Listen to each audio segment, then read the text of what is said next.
Action Comics 1022 is written by Brian Michael Bendis, art, unfortunately, by John Romita Jr. And I think this one's especially depressing because it's the start of a new arc, which implies that he's going to be for another few issues at least.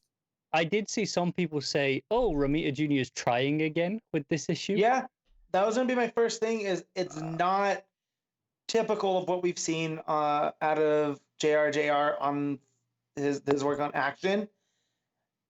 So Pete does not agree. Well, I mean, because it's still not great. It's not okay. It's not atrociously bad as some of those previous issues, but it's still bad. Like that's not. Yeah, I'm just happy to be reading continuity Superman again. Especially after I didn't have the Venditti book. All right. Okay. This week because they switched it. So. Oh sure. Yeah. Yeah. It's a Batwoman Supergirl team up, which I might get to eventually. But, anyways. Yeah. So this whole issue is as if this could. I mean, Matt must be just livid that Romita Jr. is the artist on this story, because this entire issue is about Superman trying to figure out where Connor's from, who Connor is, what's going on.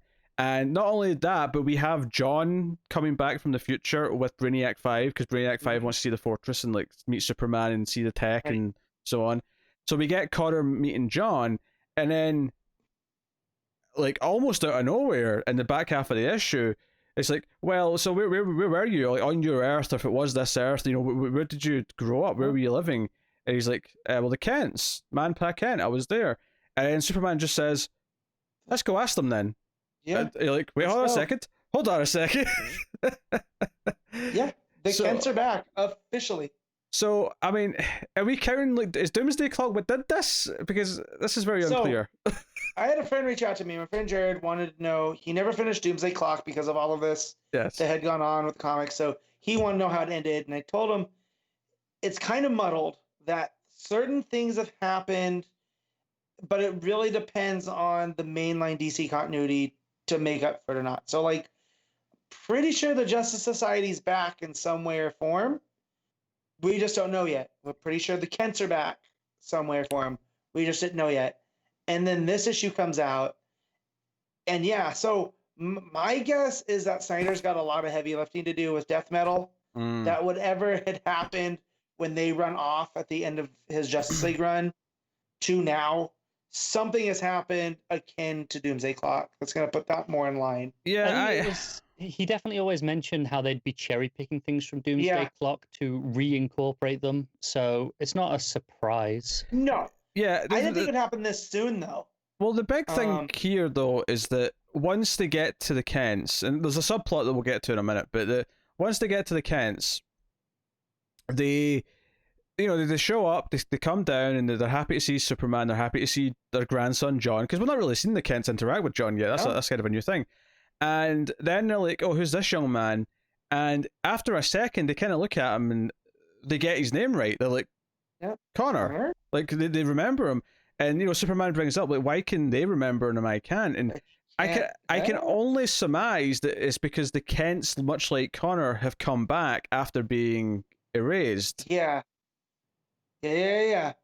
So something's changed afoot at the Circle K. Yeah, so even though the Kents have clearly had their, like, they clearly remember this version of the world that they're now in. Like, it's not like they're confused and like feel like they've just popped up out of nowhere, but clearly they are like having sparks of memory of this previous life. And because even at one point, because they bring in like Mr. Terrific and a bunch of other experts to talk about where he might be from. Big brains.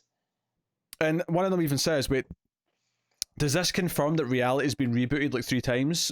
And it's like, yeah, technically, yes. That's what's happened. Well, it was also new bad guy du jour, Ted Kord's there, and I can't look at him the same, so thank you, Tom T. Tom Taylor, you mean? Tom Taylor. Damn it. I Twittered him. Damn it. You could have pretended that was intentional. You could have written that one out. I could have, but it's fine. But yeah, so they have all the big brains there, and they can't even really piece it together. And I mean, this is something that was put forward almost by accident in Reborn. I felt like I was the only one that cared about this, about where was Connor, right? Then Bendis comes in, and he's a main character in Young Justice, and just the way that Young Justice has dealt with, why can they all remember Connor? at least the main ones. I almost feel at this moment where the Kents look at him and go, "Wait, Connor?" Right? I almost feel like Bendis listens to this show. It was intentionally trying to basically refute my joke of saying "who" every single time someone says Connor Kent, and I go, "Who?" Yeah, and so Bendis is putting this stuff in motion, and we know from Young Justice, there's something going on with the multiverse, right? With Gem World and the 9 crises, and all of the stuff. So 7 is it 7? Yeah, 7. I don't know. 7, 9. Who can keep track anymore? It's DC.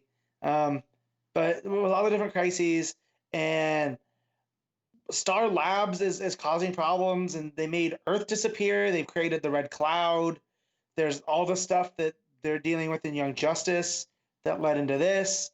So it's almost like he took that thread of Superman Reborn where they omitted Connor. And I don't know if they did that on purpose. I don't know if they knew what he was going to do coming forward. But I'm glad this finally pays us off. And the Kents are back. Connor Kent's back. There's a place for him alongside John. Like, they don't feel redundant. Yeah, because John Cook has a couple of lines when he first sees him, and here's his name's Connor Kent, and he's like, "Wait, I'm gone for like a couple of weeks, and you replace me with some other cooler son."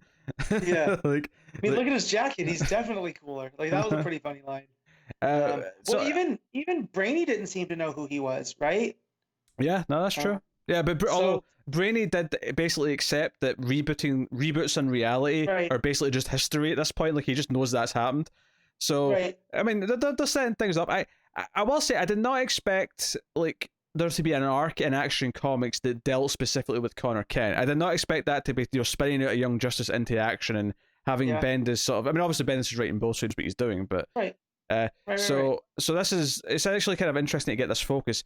And then the other plot of this issue is focusing on the Daily Planet stuff, Lois and Jimmy.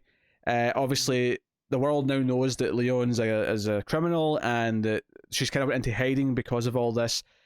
She kind of says that she's not leaving the city because we see her with Red Mist, or Red Cloud rather, and she's like saying, no, I'm not going anywhere.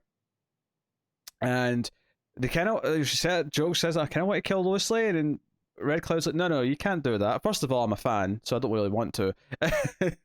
But, plus Superman will be after us and then do the whole thing. But Lois, of course, like, and Jimmy, like, everyone at the planet's worried about the being shut down by the FBI.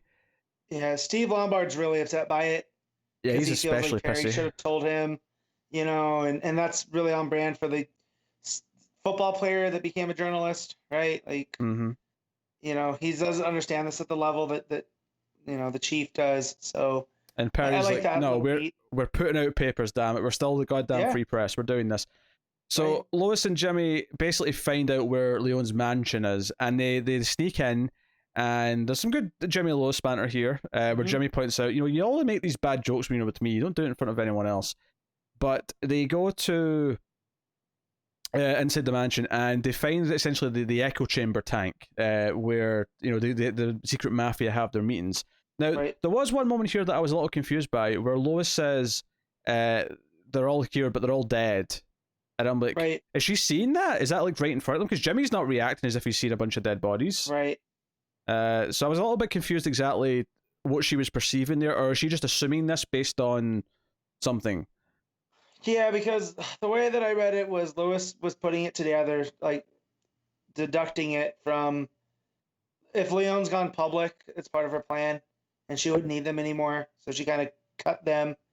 But it doesn't look like they looked inside the tank, right? Doesn't look like it, no. The door is still closed, so who knows? Yeah, and of course the cliffhanger here is that we just see some red, cloud sort of start to creep up behind Lois, and Lois says, Jimmy, we're probably presumably saying watched as the final line that she doesn't get to finish, but it's actually a really good final beat. It hurts that this issue is much better than the previous arc. The previous arc with the fighting and stuff in Metropolis was absolute garbage, is maybe harsh, but it was verging on it. This was exactly more of what I want from Action. Unfortunately, the art is still kind of dragging it down from where it would otherwise be, I think. I don't know if you felt that as well. No, it did, because it felt to get out of the Year of the Villain stuff, and even the Checkmate Leviathan stuff that's been crossing over, and just get back on to what Bendis started with the Man of Steel mini, and kind of streamlining Superman's like who he is, and from the Daily Planet to Connor Kent to the Kents and all of that stuff. So, but no, outside the art, I really enjoyed this issue. So what are you giving it? I'm gonna give this a 7. If it had better art, it would be up in the upper, But yeah, I can't. I was pretty much thinking the same thing. I was thinking about a 7 as well. I feel like I really like what the story's doing, but 7's basically a ceiling right now for this book. Until the art changes, I don't think I can ever give it higher than a 7. Yep, I feel the same. And that's not to say that it'd be a 10 if it had great art as well. I'm not saying the story's that good, but I mean, for me, because how it handled Connor and all the stuff it's doing with the Superman mythos, I think I'm a little bit more biased towards that. But yeah, it's not a 10. This ain't Suicide Squad 5. Yeah. Come on. Yeah. Matt did that to me on Twitter the other day when I explained my my ranking system, with the numbers translated to words, and the 10 I put as near perfect. And so I went, well, what about a perfect? So I went, well, you gotta show me one that exists first, like genuinely perfect. And Matt went, Suicide Squad 5. Yeah. And I know we haven't really spoken much about why we don't like John Romita Jr.'s art. We've done it in the past already. We've talked about it in previous issues. I mean, it's not as bad. We don't have the awful like Grodd or Cheetah in this issue, but yeah, I don't know. He has a weird perspective on things where the proportions seem off, and a little bit too cartoony at times, and not in the fun way. His faces are just really flat and boxy and scratchy, and I don't like it. It's basically to sum up. Yeah. So there we go.